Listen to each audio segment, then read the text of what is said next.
காலைக்கும் எல்லாரும் வாங்கிங்களா. இன்றைக்கி நம்ம பேசக்கூடிய பெட்ரோலை பற்றி தான் பேச போகிறோம். பெட்ரோலை பற்றி எதுக்காக பேசுகிறோம் அப்படின்னு பார்த்தீங்கன்னா, நம்ம இந்தியாவில் எப்போ முத பெட்ரோல் விற்றாங்க அப்படிங்கிறத நம்ம தெரிஞ்சுக்கணும். அதை விட முக்கியமாக என்ன விலைக்கு விற்றாங்க, எந்த ஊரில் பெட்ரோல் பங்க் முத தொடங்கினாங்க அப்படிங்கிறத பற்றி தான் நம்ம இன்னைக்கு பேசுறது வந்திருக்கோம்.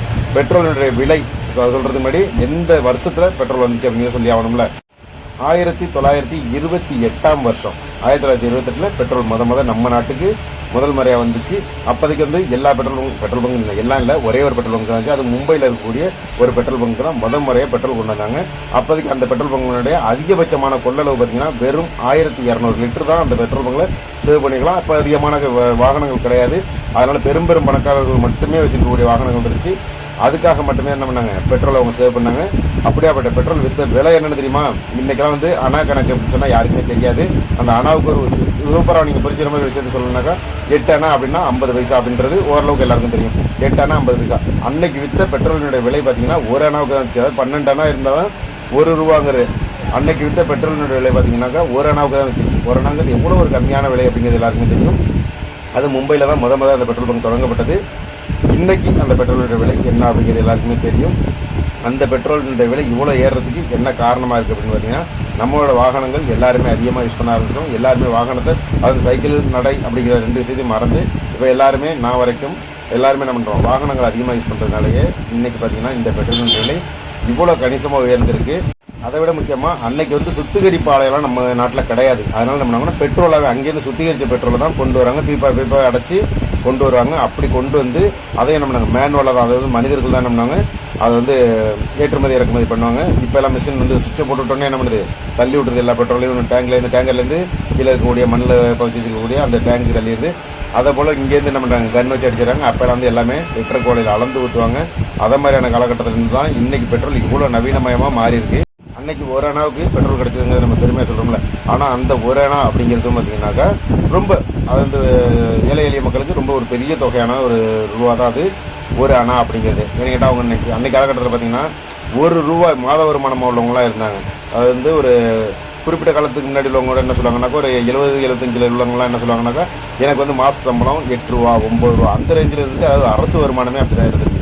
அப்படியாப்பட்ட சூழ்நிலையில் உள்ளவங்களும் இருந்திருக்காங்க. அதனால் இன்றைக்கி நம்ம நினைக்கிற மாதிரி எப்படி இன்றைக்கி ₹100 ₹150 பெட்ரோல் நம்ம ஈஸியாக போட்டுருமோ, அதை மாதிரி அன்றைக்கி ஒரு அணாவுக்கு கூட பெட்ரோல் வாங்குறதுக்கு வசதி இல்லாதவங்களும் இருந்தாங்க. அவ்வளோ நெருக்கடியான காலகட்டம். அன்றைக்கெல்லாம் பார்த்திங்கன்னா பட்டினி சாவுங்கிறது ரொம்ப அதிகமாக இருந்துச்சு. இன்றைக்கி நவீன யுகம், எல்லாமே ஈஸியாக கிடைக்குது, எல்லாமே தகவல் தொடர்பு. இன்னொன்று என்ன, ஒருத்தவங்க பசி பட்டினி இருக்காங்கன்னா இந்த ஊர்லேருந்து யாராச்சும் ஒரு ஹெல்ப் பண்ணணும் அப்படின்னு நினைக்கிறாங்க. அன்றைக்கி காலகட்டத்தில் பார்த்திங்கன்னா ஒரு ஊர்லேருந்து அடுத்த ஊருக்கு போகிறதுக்கு ரொம்ப ஒரு சிரமமான காலம். அப்படியாப்பட்ட காலகட்டத்தில் வசித்த மக்கள் என்ன பண்ணியிருப்பாங்க, ஒவ்வொரு விஷயத்துக்கும் ரொம்ப கஷ்டப்பட்டு போராடி தான் எல்லாத்தையும் சமாளிச்சிருப்பாங்க. அன்றைக்கி காலகட்டத்தில் பார்த்திங்கன்னா முக்கிய தேவையான அடிப்படை வசதின்னு சொல்லுவாங்களா, அது என்னென்னு சொன்னாங்கன்னா உணவு, உடை, உறைவிடம். இது 3 மட்டும்தான் சொன்னாங்க. அந்த உணவு, உடை, உறைவிடம் அப்படின்னு சொன்னால் இன்றைக்கி அது பார்த்திங்கன்னா 20க்கு மேற்பட்ட விஷயங்கள் அடிப்படை தேவையாயிருச்சு. இன்றைக்கி காலகட்டத்தில் பார்த்திங்கன்னா செல்லு இல்லாமல் ஒரு மனுஷனால் வாழ முடியாதுங்கிற மாதிரி ஆயிடுச்சு. வாகனம் இல்லாமல் ஒரு மனுஷனால் வாழ முடியாதுங்கிற மாதிரி ஆயிடுச்சு. நல்ல வீடு, அது இல்லாமல் ஏசி, ஃபேனு, மோட்டார் வசதி, இதை மாதிரி எல்லாமே இருக்கணும். இப்படியாப்பட்ட நிலையில் இருந்தால் மட்டும்தான் ஓரளவுக்கு மனுஷன் சகஜமாக வாழலாம் அப்படிங்கிற நிலையில் இருக்கும். அப்படி இருந்து இன்றைக்கி மக்களோட மனசு எப்படி இருந்துச்சுனாக்கா இதை விட இன்னும் பெருசாக போகணும். அதாவது மேலே உள்ளவங்களை பார்த்து அவங்க ஒன்றும் என்ன பண்ணுறாங்க, ஆச்சரியப்படுறாங்க. அன்றைக்கி காலத்தில் எதனால் இவ்வளோ வறுமை இருந்துச்சு அப்படின்னு பார்த்தீங்கன்னா, அன்றைக்கி நேர்மை இருந்துச்சு மக்கள்கிட்ட. அதனால் நேர்மையாக இருக்கக்கூடிய மக்கள் கஷ்டப்படுவாங்க அப்படிங்கிறது உண்மையான விஷயம், கட்டாய உண்மை அது. அதனால் என்ன பண்ணாங்க, நிறைய மக்கள் கஷ்டப்பட்டதுக்கு முக்கிய காரணமாக இருந்தது பார்த்திங்கன்னா அவங்களோட நேர்மை தான். எல்லாருமே என்ன பண்ணாங்க, ஒரு பொருள் கீழே கிடந்தாலும் அது அவங்களோட சொல்லி பண்ணி திருப்பி கொடுக்குறாங்க. அதே போல் அன்றைக்கி காலகட்டத்தில் பார்த்திங்கன்னா நிறைய விஷயங்கள் நம்ம கேள்விப்படுவோம். அதில் ஒரு முக்கியமான ஒரு தகவலை தான் நான் சொல்ல போகிறேன். என்ன அப்படின்னு பார்த்தீங்கன்னா, ஒருத்தவங்களோட வீட்டில் அந்த வீட்டோட தூண் வச்சுருப்பாங்களா, அந்த தூண்லையும் நிலைக்கு அடியிலையும் பார்த்திங்கன்னா பணங்களையும் அவங்கவுங்களோட வசதிக்கு தகுந்த மாதிரி பணம், பொற்காசுகள் இதை மாதிரி என்ன பண்ணுவாங்க, சேவ் பண்ணி வச்சுருப்பாங்க. அப்படி வச்சுருக்கும்போது அந்த பிள்ளைங்க லாஸ்ட்டாக பார்த்திங்கன்னா அந்த காலகட்டத்தில் பார்த்திங்கன்னா நிறைய பேர் சரியானபடி ஒரு எப்படி கைடு இல்லாமல் அவங்க நிறைய பேர் வீணாக போன குடும்பங்கள் இருப்பாங்க. அதாவது ஒன்றுமே கவனிக்கப்படாமல் அவங்களுக்கு சரிவர சேமிப்பு இல்லாமல் விட்ட மக்கள் நிறைய பேர் இருப்பாங்க. அப்படி இருந்த மக்கள் அவங்களோட நிலை எப்படி ஆகிடுனா லாஸ்ட்டாக ஒன்றுமே இல்லாமல் போயிடும். அந்த காலகட்டத்தில் பார்த்திங்கன்னா வீடுகளை விற்கக்கூடியவங்க விற்றுருவாங்க. அதில் வாங்குறவங்களுக்கு நல்ல லாபம் வரும். இதில் சில பேர் விவரம் தெரிஞ்சவங்க என்ன பண்ணுவாங்கன்னா, அந்த வீடுகளில் கணக்கப்பிள்ளை எவ்வளோ இருந்திருப்பாங்களே, அப்படியாப்பட்டவங்க என்ன பண்ணுவாங்கன்னா, அந்த நிலக்கதவை மட்டும் எங்களுக்கு கொடுக்கணும்னு சொல்லி அந்த வீடை இடிக்கும்போது பேசி வாங்கி அதை ஓப்பன் பண்ணி அந்த குழந்தைங்கிட்ட விற்று கொடுப்பாங்க.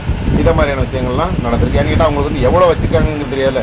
அதனால் அவசரப்பட்டு உடச்சி அதில் ஒன்றும் இல்லாமல் போச்சுன்னா வேஸ்ட்டாக போயிடுங்கிறதுனால அந்த வீட்டை விற்றுருவாங்க. விற்றுட்டு அதை ஓப்பன் பண்ணி என்ன பண்ணுவாங்கன்னா, அந்த நிலக்கதவை எனக்கு கொடுத்துருங்க, அதை நில ப்ளஸ் அந்த தூண் இருக்குங்களா, அந்த தூணு கேட்பாங்க.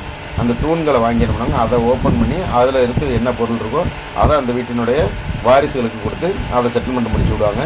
இதை மாதிரியான விஷயங்கள்லாம் நடந்துட்டு இருக்குது. அதை போல் பார்த்திங்கன்னா அன்றைய காலகட்டத்தில் ஒரு விஷயங்கள் இருந்துச்சுன்னா அவங்கள்ட்ட வந்து அவங்கள்ட்ட சேமிப்பு பொருள்னு ஒன்று இருந்துச்சுன்னா அதை நாங்கள் வேறு ஒரு நபர்கிட்ட அந்த வீட்டில் உள்ளவங்க நம்பிக்கையான இன்னொருத்தவங்கள்ட்ட இதை வந்து என்னோடய பிள்ளைங்க பேரண்ட்டை இப்படி கொடுத்துருங்கன்னு சொல்லி அவங்க தகவல் சொல்லுவாங்க.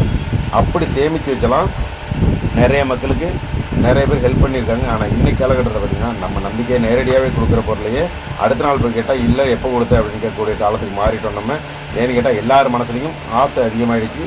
நம்மளை விட மேலே உள்ளவங்களை பார்த்து நம்மளும் இன்னும் பெரிய பணக்காரனாகணும், பெரிய வசதி வரணும் அப்படின்ற ஒரு எண்ணம் எல்லாருக்குமே வந்ததுனால, இவ்வளோ குறுகிய மனப்பான்மைக்கு மக்கள் வந்ததுனால ஆயிடுச்சு இன்றைக்கி திருட்டு பொய் பொறாமை எல்லாமே அதிகமாகிடுச்சு. அதனாலே நம்ம அன்றைக்கி வந்து அவங்கள்ட்ட ஒன்றுமே இல்லாமல் இருந்தாலும் மறுவேளை உணவுக்கு வழி இல்லாமல் இருந்தாலும் அவங்க நிம்மதியான உறக்கம் வராங்கனாங்க. இன்றைக்கி நமக்கு ஒரு நிம்மதியான உறக்கம் போனதுக்கு காரணம் என்னென்னா அடுத்தவங்களை கெடுக்கணும் அப்படின்னு நினச்சதா இன்க்ளூடிங் மீ நான் வரைக்கும் தான் சொல்கிறேன். அடுத்தவங்களுக்கு சேர்ந்து அபகரிக்கணும், அடுத்தவங்களுக்கு கெடுக்கணும் அப்படிங்கிற எண்ணம் அதிகமான ஒரு காரணத்தினால இன்றைக்கி நம்மளோட நிலையெல்லாம் நிம்மதி குறைச்சி போயிருக்கும். இதுதான் நிதர்சனமான உண்மை. இருந்த போதிலும் அன்றைக்கி இருந்த மாதிரி நம்ம இன்றைக்கி வாழ முடியாது. ஓரளவுக்கு நேர்மையாக வாழ்றதுக்கு முயற்சி பண்ணுவோம். இல்லாதவங்களுக்கு உணவளிப்போம். அதை விட முக்கியமாக பாலஸ்தீன் மக்களுக்காக பிரார்த்தனை செய்வோம். ஏன்னா நம்மளால் அவங்களுக்காக அதை மட்டும்தான் செய்ய முடியும். அப்படிங்கிறப்ப பாலஸ்தீன் மக்களுக்காக பிரார்த்தனை செய்வோம் அப்படின்னு சொல்லி இந்த வீடியோ ஃபாலோ